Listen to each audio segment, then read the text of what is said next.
Hey everybody, welcome back to my channel. If you're constantly on the hunt for dinner ideas that are both kid approved and far from boring, then you're in the right place. Today, I'm super excited to share with you unique dinner recipes that not only wowed my kids but were also incredibly fun to make.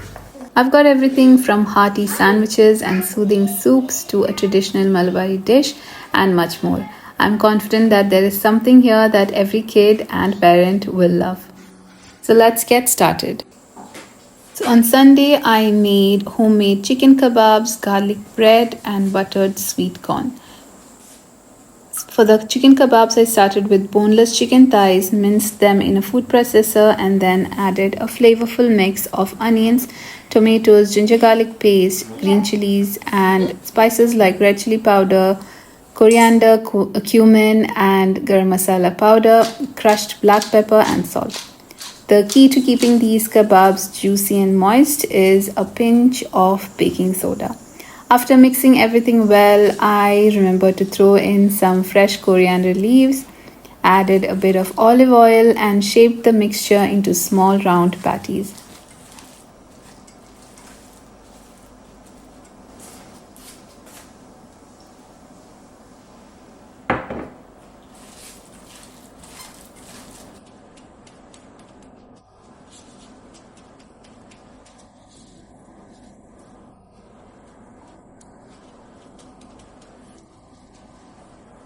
Actually, I had made these ahead of time and frozen, so on Sunday it was as simple as placing them on the air fryer rack and cooking them for 30 minutes.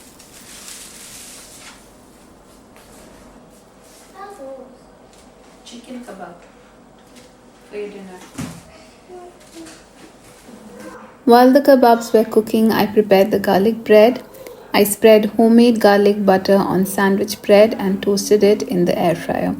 It's also easy to toast it in a toaster or pan fry if you prefer. For a simple side, I boiled sweet corn and mixed in some butter and salt.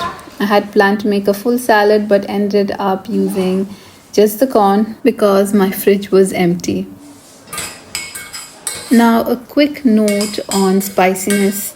The kebabs turned out a bit too spicy for the kids, so I recommend adjusting the green chili or red chili powder according to your family's taste. But it was perfect for me and my husband. We really loved it. It was so juicy and so full of flavor. To finish off, I topped the garlic bread with mozzarella cheese and melted it in the oven just before serving.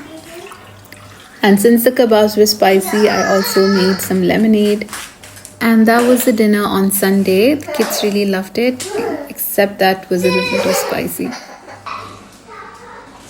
On Monday, I made creamy chicken corn soup and served it with bread. I started with a bit of olive oil in a pan and sauteed onions until they turned golden brown. While the onions were getting done, I prepared some chicken stock. Next, I added small cubes of chicken to the onion and sauteed them until almost cooked through. Now here's where it gets really interesting. In a blender, I combined corn, cooking cream, and chicken stock and blended it into a smooth mixture. This creamy base is what gives the soup its velvety texture.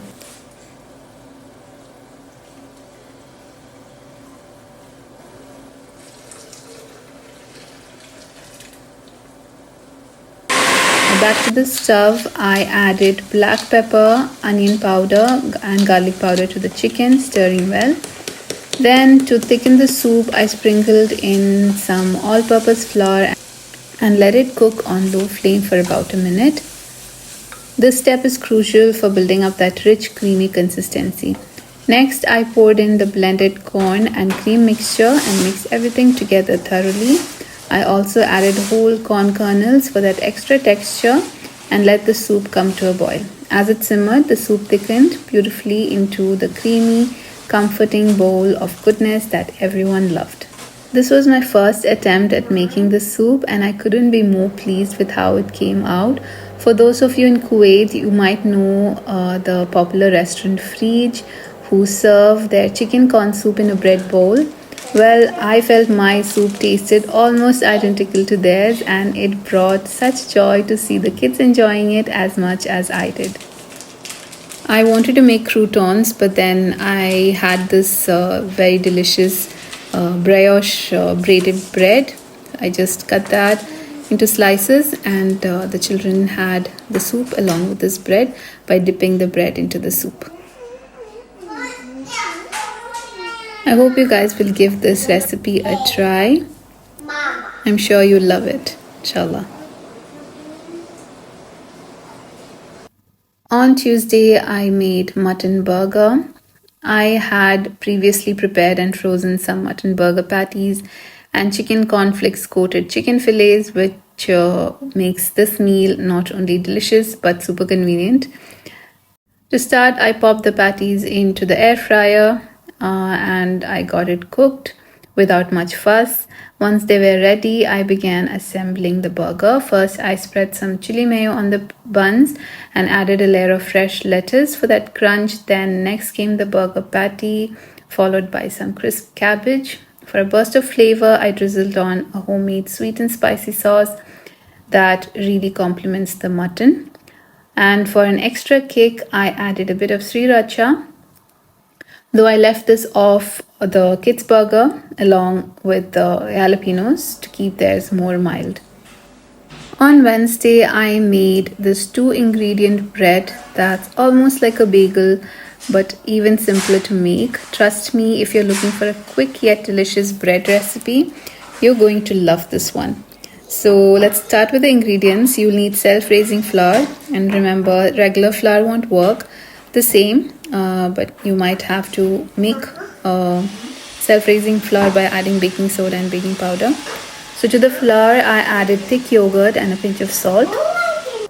That's it, just 2 main ingredients. Mix everything together with a spoon. The dough will be super sticky, but don't worry, that's exactly how it's supposed to be. If the dough feels too sticky to handle, here's a tip: wet your hands or use a bit of oil to prevent sticking. Then shape the dough into rolls and form each one into a donut shape. Place them on the rack, ready for cooking. For a bit of extra flavor, I used some leftover garlic butter. I was feeling a bit lazy, so instead of brushing it on, I just spread it directly onto the dough with my finger. I then topped each piece with black olives for that lovely look and for that nice taste. I then pop them into the air fryer for about 11 minutes. I'll make sure to include all the specific details of this recipe in the description below, inshallah. Once done, these breads were super soft and incredibly tasty. They can be enjoyed with cream and honey or peanut butter jam, but since it was dinner time, I went savory. I filled them with cream cheese and topped with some fried chicken for a delicious light dinner option. This was especially perfect since we had a heavy lunch that day and the kids weren't too hungry.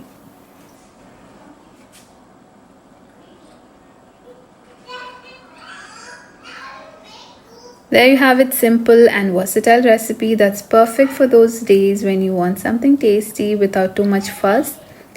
This would be a perfect thing to make if they are hungry during snack time too, or I think it will be good in their lunch boxes as well.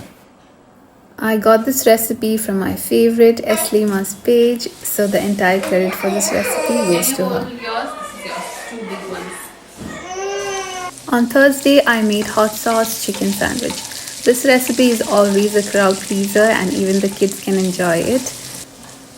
First, I start by marinating the chicken and I shallow fried it and took out the chicken, and into the same pan, I sauteed onions until it turned soft and translucent. I added ginger garlic paste.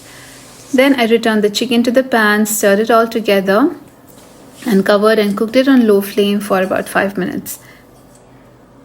While the chicken is simmering, I whip up a simple but delicious sauce by mixing mayonnaise, hot sauce and a bit of honey. The honey not only balances the heat from the hot sauce but also adds a slight sweetness that makes the sauce irresistible and, more importantly, kid-friendly. Once the chicken is ready, I mix it to the sauce, ensuring that each piece of the chicken is generously coated. For assembling the sandwich, I grabbed some brioche burger buns. I added crisp iceberg lettuce on top of the bun and added a generous helping of chicken mixture, and then closed the sandwich with the other side of the bun. And that's the easy yet super flavorful chicken sandwich ready. This hot sauce chicken sandwich isn't just great for dinner, it's also perfect for packing in your kids' lunch boxes. It's one of the most loved recipes by kids here and it holds up really well, making it super convenient for school lunches. On Friday, I decided to go traditional and I made chemin undaputtu. This is a beloved specialty from Kerala and this dish is somewhat reminiscent of momos. The heart of this dish lies in its prawn masala, which is richly seasoned and bursting with flavors. So, to make this, the first step is preparing the rice dough. We begin with a specific type of rice flour called Amis Patri Podi. You can use any brand of Patri Podi actually that is available to you. Just follow the package directions.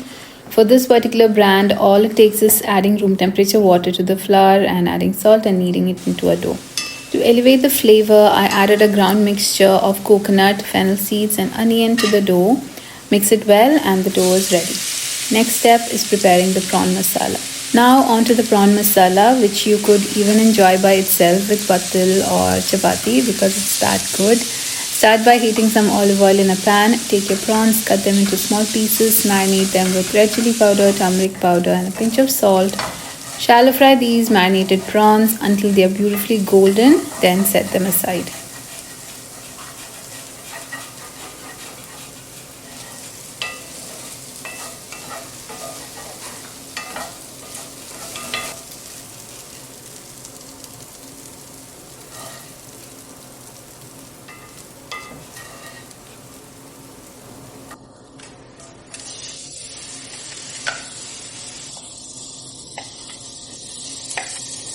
In the same pan, add onions and saute them until golden.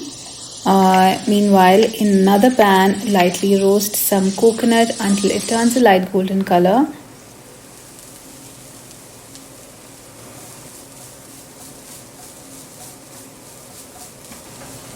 Into the onion mixture, I added green chilies, red chili powder, turmeric powder, and cooked it on low flame for about a minute. Without grinding, I added the roasted coconut directly to the onion mixture. You can even grind it to a paste. Then add the fried prawns back into this and simmer it on low heat for about 10 minutes.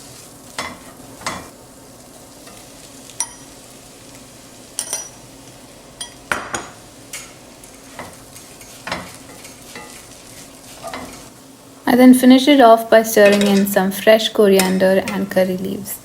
That's the flavorful filling ready.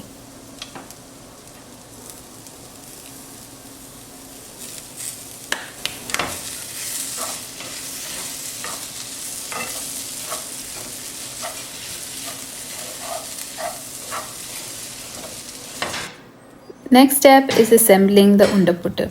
For that, take the rice dough and form small balls. Then flatten each ball into a thin pancake, not too thick but not paper thin either, just as shown here in the video. Place a generous amount of the prawn masala in the center of each rice dough.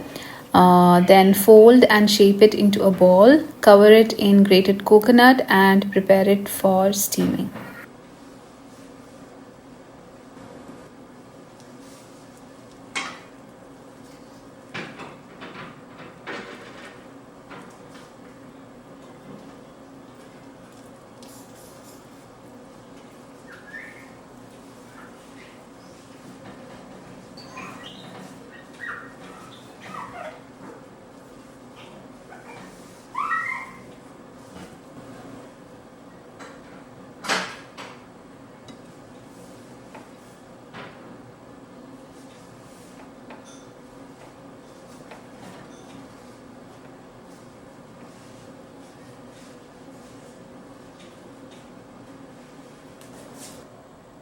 Steam these rice balls until they are thoroughly cooked and the flavors have melded beautifully. And there you have it, Chemin Undaputtu ready to be enjoyed.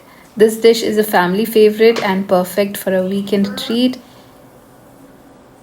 If you try this recipe or any other recipe from this video, please do let me know how it turns out.